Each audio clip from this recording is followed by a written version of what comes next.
I'd say it'd be better if this was firmly clamped down. I can't hardly do it with this camera in the way. It would need to push straight down on the.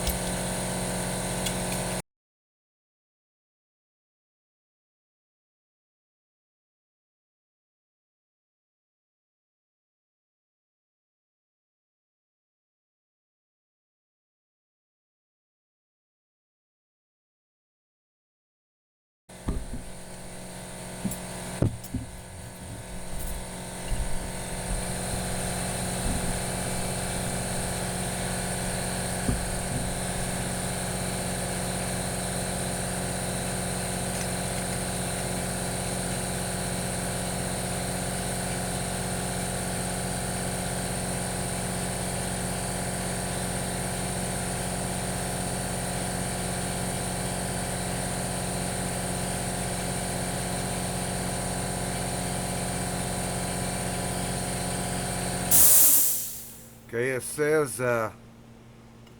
if the scale doesn't come off easily or eventually, to try another method. That would be sandblasting. But there's only pitting left. All the scale has come off.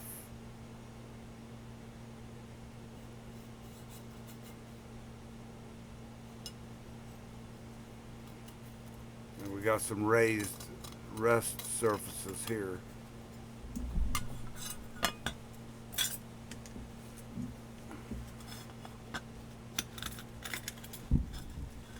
Kind of hard to work around this camera. I'm gonna try something else.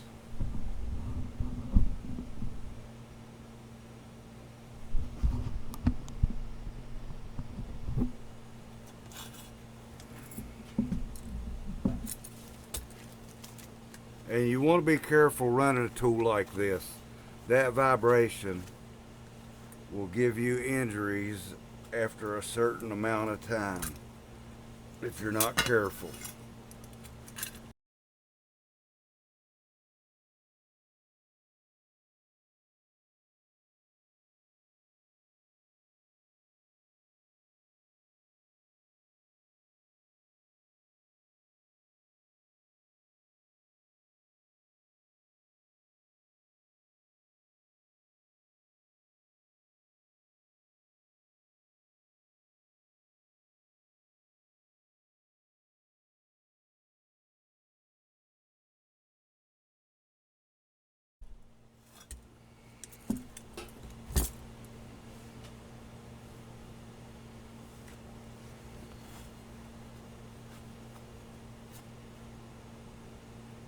Pretty much got all the scale off.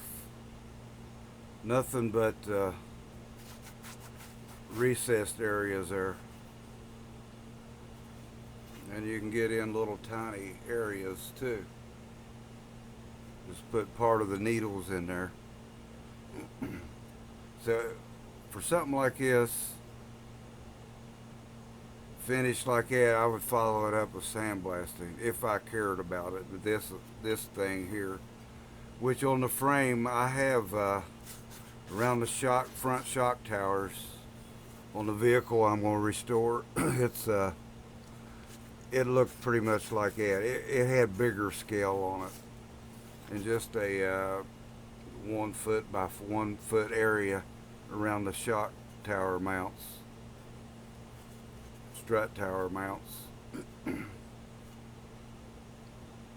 So it would probably finish like that, whatever pitting's left, and then I'm going to spot sandblast it before I apply some rust converter and epoxy primer with another probably a combo primer paint over top of that to finish it off. Because that epoxy primer is great, but it will fade in the UV light. Get kind of milky looking. So you apply another top coat over that, probably just Krylon spray paint or something. The satin type. It's combo primer and paint.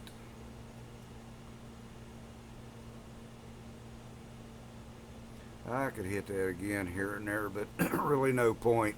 It done its job, done what it was supposed to do, got rid of the scale. And that's all you can expect. You can drive yourself crazy trying to get in the low spots. So I'm going to stick it in the glass cabinet for a little bit, and then I'll come back.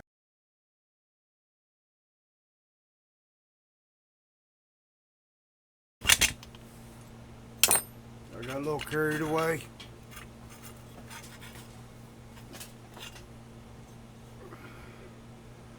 I don't know what that copper look is. It's like it had a copper coating underneath the chrome coating.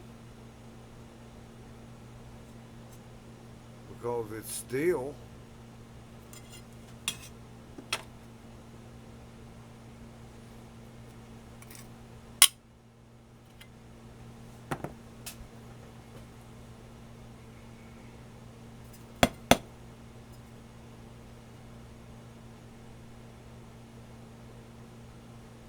That's good enough for what that is.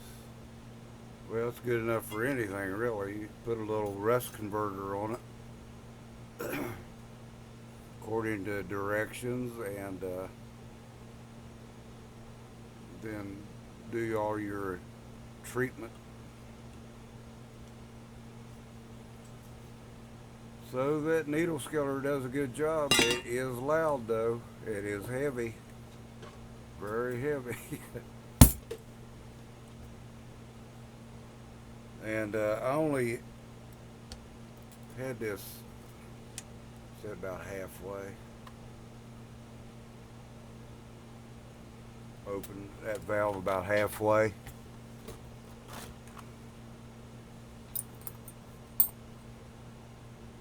That is an antique. That's older than me, and everybody that's had it has mistreated it.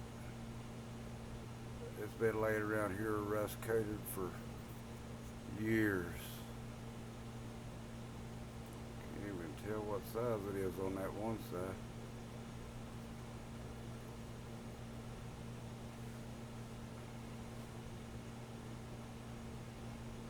Five sixteenths and 11/32.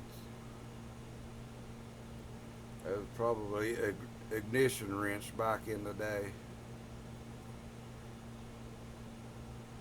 Select steel. I don't even know. I could probably read it at one time, but forgot. It just says forged on that side, I think. And there's an old oxygen or a oxy and acetylene tank wrench. Older than me.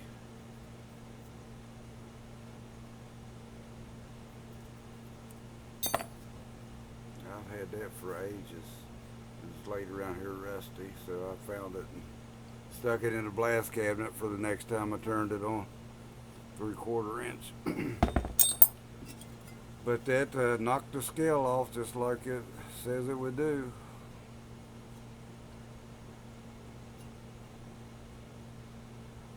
And that's had scale on it maybe 15, 20 years. Of course, I never throw anything away. Make use of it someday. I just braze me a handle or TIG weld me a handle on there. Steel handle, I guess. Might look around for something wood or an old knife handle that probably big handle from a old knife that's broke. Something.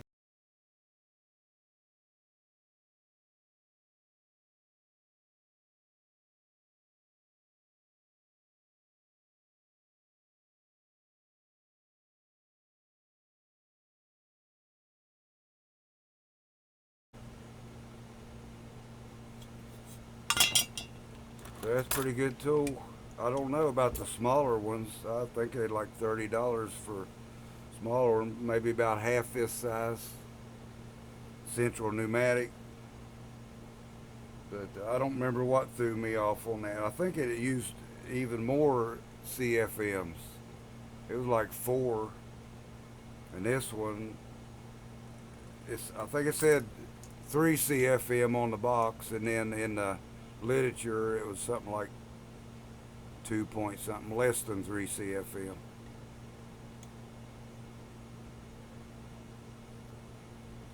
I think probably, unless you got something with real thick rust scale on it, you wouldn't need anything on that high setting. I wouldn't think. Maybe you'll find out one day, but the frame areas I was talking about, it's worse than what this was. I'll try to put a picture back up of what we started with. So I might try it on the middle setting. Maybe if you had a 1/4 inch of rust scale, you might want to try that high setting. So I just thought I'd bring you along for this new tool tryout. It says oil daily here.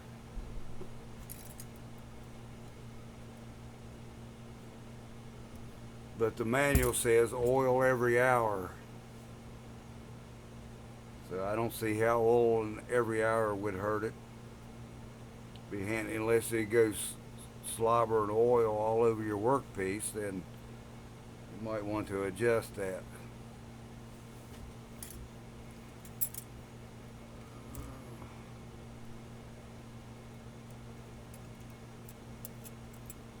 I might have blunted them. I didn't really look at them too close. I think that's just where they crimped them off or something. I don't know, it might have blunted them a little bit. But you can buy 19 piece replacement needles from Harbor Freight. I don't remember how much it is. $10, $20, probably less than 20 if I remember right.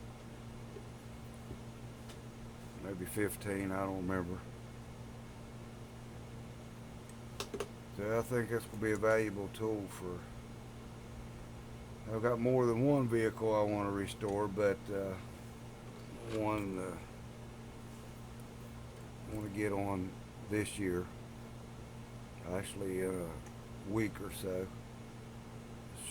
Still got to order my epoxy primer, the SPI, Southern Polyurethanes. That's all I use. There's probably others just fine, but I'm just so impressed with that SPI. I've got an old steel hand tamper that it's had rust on it for years. I didn't knock any rust off or anything. And it was down here in the basement for a long time.